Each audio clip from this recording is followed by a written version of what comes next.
There is a long history of work, culture and business and its traditions deep down in the roots of Calabria at Rossano in the Amarelli property, a history that is now possible to physically touch, to hear and to taste in the Giorgio Amarelli Licorice Museum.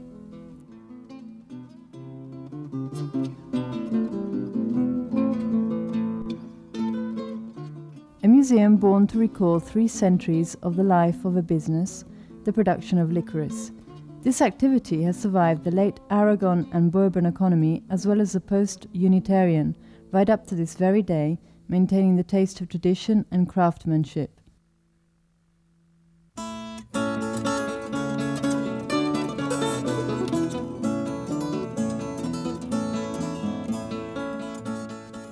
The Licorice Museum is not a warehouse for memoirs or an example of cheap culture, but a true story that unwinds amongst rare documents, industrial evidence and images, articles of everyday life, impressions and curiosities.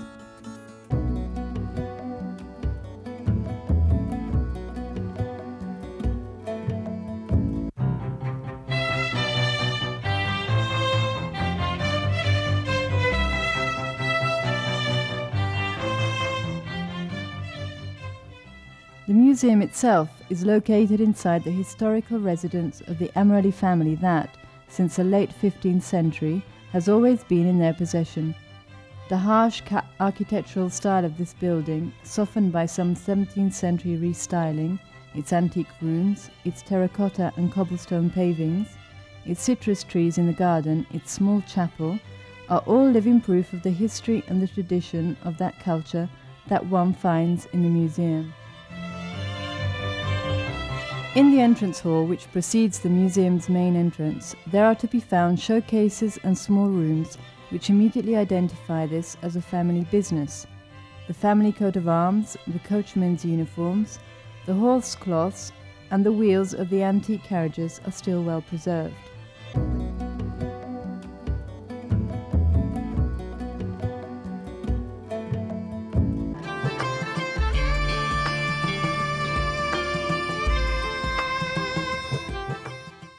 First area of the museum, visitors' attention is mainly focused on the history of the family amongst antique engravings, ancient books and photos. Through that evidence, we see the character of this incredible holding antiliterum that was great in military matters, as great were their careers as clergymen, as magistrates and also in literature. Besides all this, the Amarelli were strongly involved in politics and management, and they had a real vocation for business.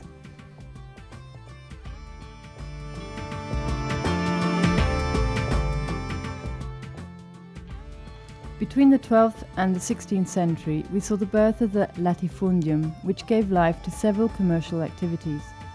The rich, ancient clothing, preserved together with objects of social life, are not only a sign of that time, but also they are evidence of the belonging of this family to the elite, which expressed itself in the capital of the kingdom.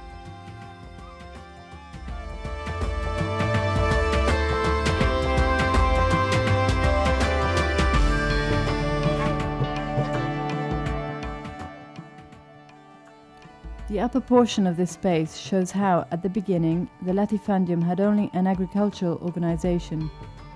We can see their harnesses, their tools and their everyday objects. In the beginning of the 18th century, the events of the Amarelli family crossed with the story of licorice, which grows spontaneously and in abundance along the Ionic coast.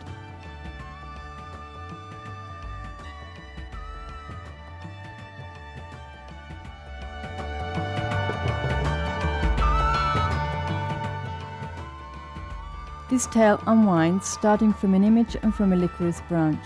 So, on one side its natural raw material, on the other its first icon. In fact, this is the first documentation of a licorice field, as it appears in Theatrum Sanitatis, an antique code of the 14th century, at the Biblioteca Casatanese in Rome.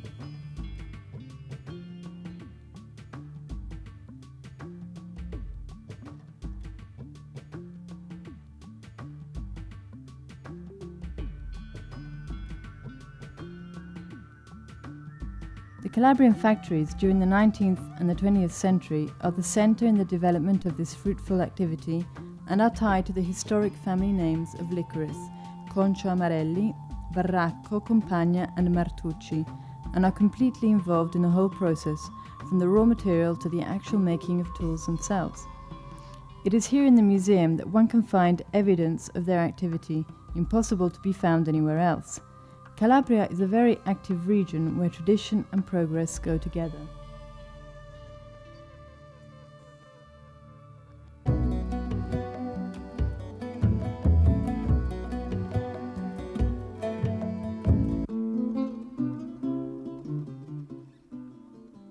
In the museum's gallery, one can see in detail the antique method of the production of licorice, from the bales of licorice roots to the antique hand equipments, to the very first machinery and to those singular experimental prototypes, made especially to modernize the old methods. You will also find molds and shapes and all that was required to keep the product varied and unusual, even in the way it was presented to the public, keeping in line with the fashion and the tastes of the moment.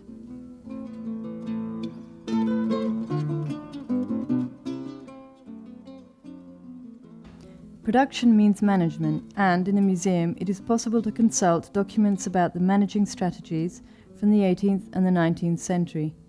There are production logs and account books, as well as pay books and the correspondence between the producers themselves and the government authorities. The reconstruction of the dispatch office gives one a real flavour of the times and of that lost working world.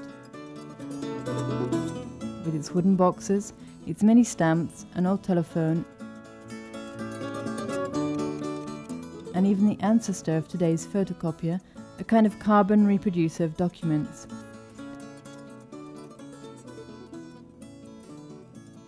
At the end of the main hall there's a shop, exactly as it would have appeared in the 19th century, with objects and packages in use at that time.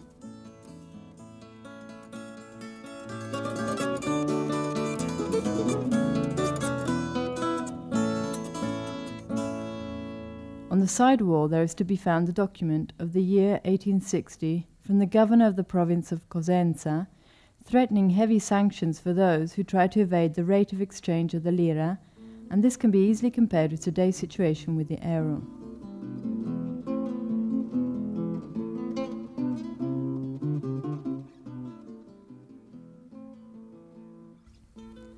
Along the wall there are a series of glass showcases containing extremely impressive and interesting documentation.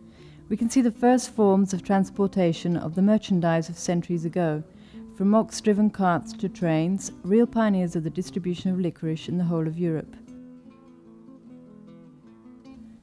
The image of a hydroplane gave hope to what modern air transport has resolved in the distribution system.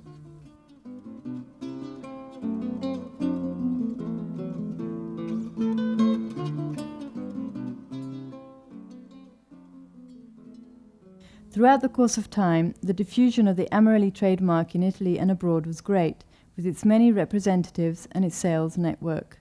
Licorice of pharmaceutical, herbal and confectioner's use, still to this day distributed in America, France, Spain and Germany.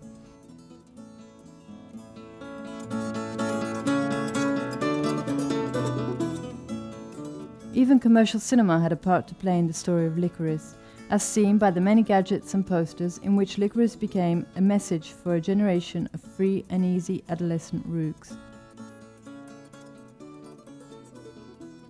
One exhibition room is dedicated to Les Enochiennes, the prestigious international association of the only 30 worldwide companies belonging to the same family for more than 200 years. Pina Amarelli is president of that association. The bookshelves in the gallery loft host an orderly collection of documents which one can directly consult.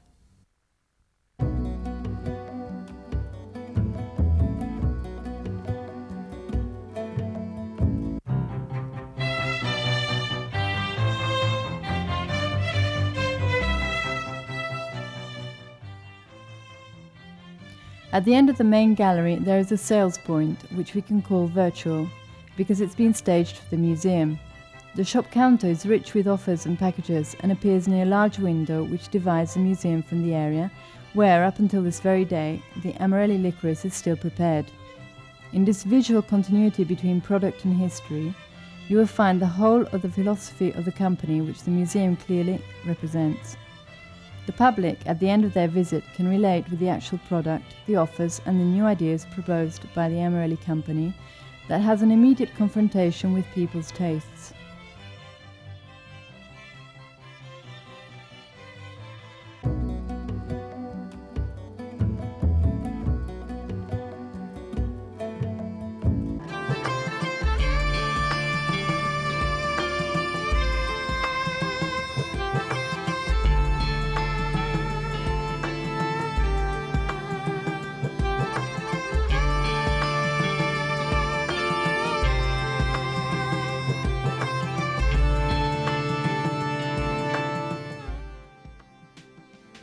A museum born for the public and its inheritance. For that reason, the Amarelli Museum offers very flexible opening hours.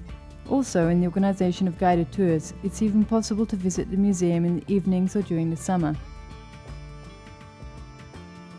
A fine way to appreciate the Amarelli Palace at night.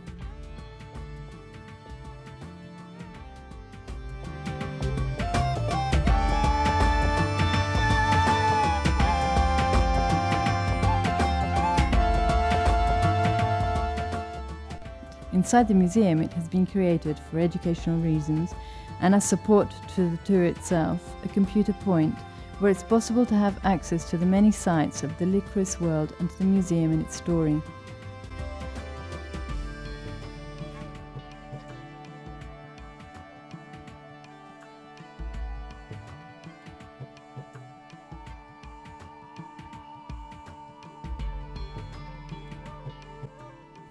A story that the Amarelli family intends to enrich with new chapters and improvements.